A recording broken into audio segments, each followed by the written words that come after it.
Deixa ele correr lá no seu pai, depois ele volta. Vai, Amin, pra ele voltar pra te atacar. Amin, solta ele um pouco.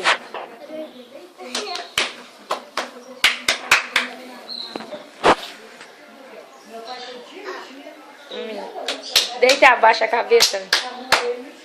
Abaixa a cabeça, a gente tá chorando. Vai, menino, pra ele agarrar no seu cabelo. Não, deita igual que você tá. Quando você tá com raiva, como é que você fica? Você não fica assim?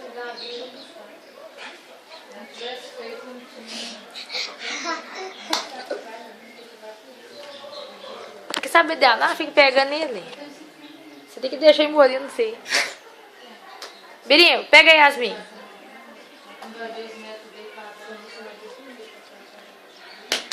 Fecha o olho, menino. Fecha o olho. Fecha o olho que vai. Fecha o olho. Fecha o olho. Ele não pode ver que você tá vendo, não.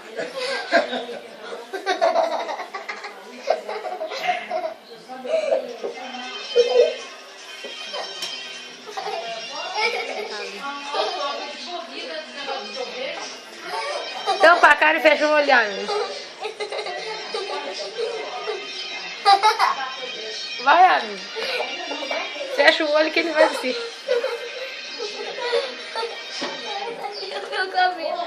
Larga o meu cabelo. Mãe.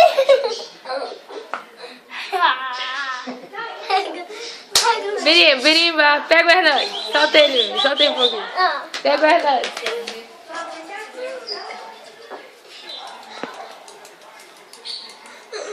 Fecha o olho também, Hernandes. Bota a cabeça no seu cachorro. Papai, faz isso aqui, ó.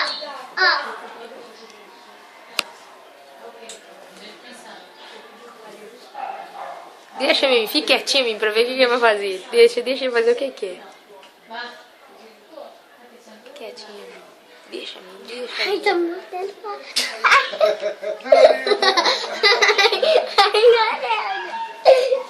Tá doido? Tampa a cara, menino. Tampa a cara, menino. Você vai comer seu orelha. Ai, não larga a cabelo. Ai. Você vai comer meu dedo. Birimba, pega o Hernandes. Eu tenho que ficar nessa.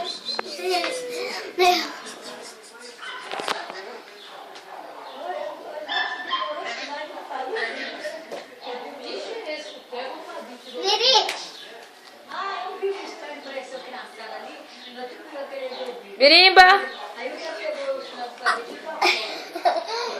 Eu vou rir, já vai chamar o acho que ela tá viu? Ai, a orelha.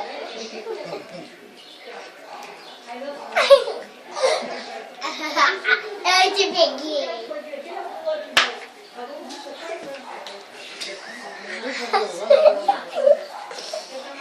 Chama ele, Hernandes. Birimba, vai no Hernandes, Birimba. Chama ele, Hernandes. Tá doido. Vem cá. Menino. Larga meu cabelo, meu filho. Vamos lá, Hernani. Então, ele tá gostando da casa comigo. Você gosta mais de você, né? Eu vou até embora.